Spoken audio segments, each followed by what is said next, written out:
Работя с енергиите на рейки. Започнах с рейки, 7-степенното рейки, 2002 година. И оттам нататък вече с други техники, с Ейким, Изис Ейким, с рейки от Атлантида, с виолетовия пламък, с кабаш и инициациите в ордена на Мелхиседек, с господари на кармата. И си давам сметка сега, когато бях на тази среща и съм на тази среща, слушайки Ели, си дадох сметка, че аз интуитивно съм смесвала толкова много енергии и никога по предварителен план, винаги съответно и съобразно с човека и с проблема, за който работя с него. Или веднъж ме попита, защо толкова много курсове карам, и аз си казах, че си събирам пъзълчетата от моята мозайка, парченцата, защото при всеки един човек е различно. Различно е, както е при хомеопатията, както е при катките на Бах, се индивидуализира хармонизирането или лечението. Много често слагам знак на равенство между двете неща. Невероятно е, когато лицето, което иска да работи, се отпусне при разговора, доверите се. В противен случай, за да не си хабя времето и енергията, горе-долу на 10-та минута вече е заспало, за да мога спокойно да работя. И когато се събуди, споделя за неща, които наистина са много интересни. Друг е въпросът, че аз, работейки с съответните енергии, също усещам изключително много неща за самия човек. Неща, от които той не е споделял. Те са много лични, много интимни. И когато приключвам сеансите, обикновено, моля, ако има желание, да сподели какво е усетил по време на сеанса.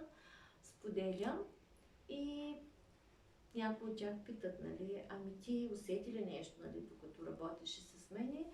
И обикновено споделянето след това става едно голямо вау, защото наистина е много интересно какво съм усетила. Някои толкова учудено ме гледат, защото те не са споделили нищо с мен, абсолютно нищо не са споделили от това, което аз съм усетила, когато съм работила по време на сеанса.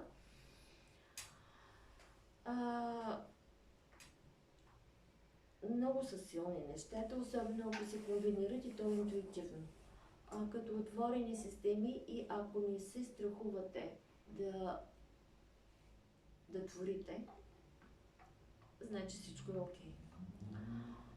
По отношение на кабаш, мога да кажа, че до сега с такава енергия не съм работила. Изключително силно, изключително бързо, невероятни резултати. Аз дори ги споделих с Ели за една твърде неприятна ситуация, която ми се беше случила в края на януари, началото на февруари в службата.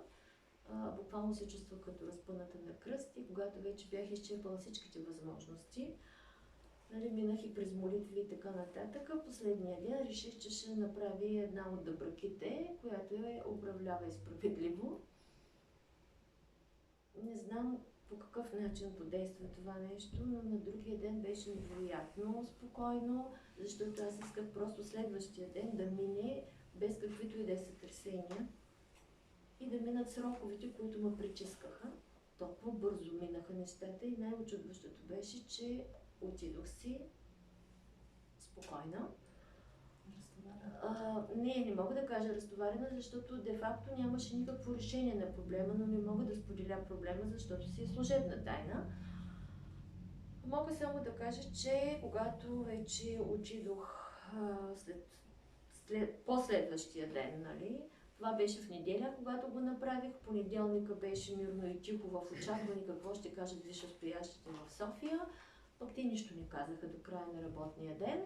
И в следващия вторника, беше очудващо, че цял един отдел, поне от 10 човека в София, Ама никой не е получил информация от нас, те чакат нас, ние чакаме тях.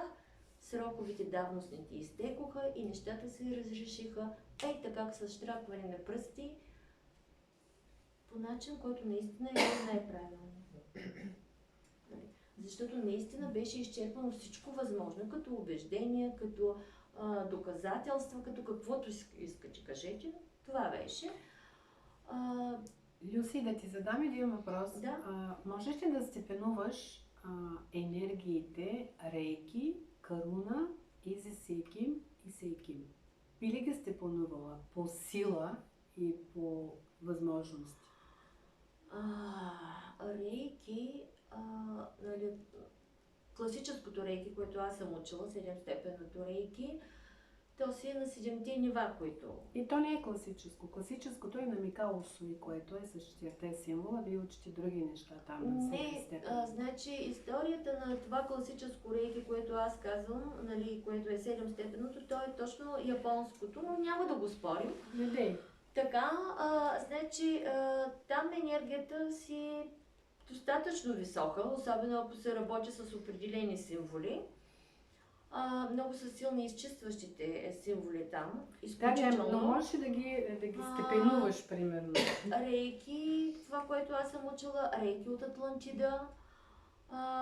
Изи Сейкима, поне за мен, е женската енергия. Но като сила можеш да ги степенуваш? Аз горе-долу ги подреждам. Да. Това правя в момента, се опитвам да го направя. Сейкима си е за мен мъжката енергия. Каваш. И членството в ордена на Мелхиседек, то е много различно. Да. Там е виж пилощаш, там не мога да го обясня. Да. Просто нямам думите да ги обяснявам. Невероятно е там. Добре. Благодаря ти. Много ти благодаря. Благодаря и аз.